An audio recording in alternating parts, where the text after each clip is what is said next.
పెట్టాను పెడతా.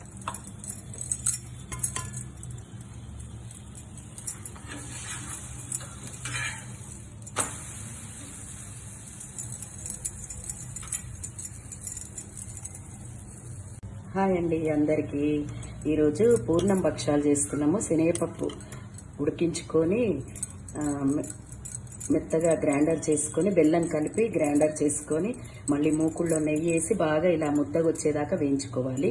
తర్వాత మైదా పిండి గోధుమ పిండి కలిపి ఇలా పూర్ణం పెట్టడానికి ఇలా పై పూతకి ఇలా పిండి తడుపుకోవాలి. తర్వాత ఇలా పూర్ణం పెట్టుకొని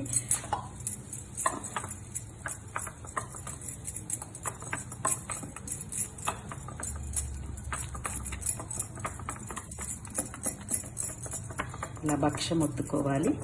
ఈ రేకు మీద చేసుకుంటున్నాం మేము.